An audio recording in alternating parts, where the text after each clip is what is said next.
lahat ng opisyal. Not necessarily with the congressman and senator. Lahat tayo. Na ang gusto naman natin talaga magsilbi ng husto. Now, whether it is really the work of a few men in Congress or in the cabinet or in the other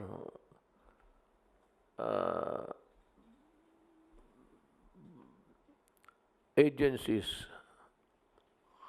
ng ating gobyerno, ang gusto natin yung tama lang. Ano man ang natin, ang gusto natin yung tama. Ako naman, gusto kong iiwan yung tama. Kasi yun nga ang sinasabi kong iiwan ko sa mga apo ko.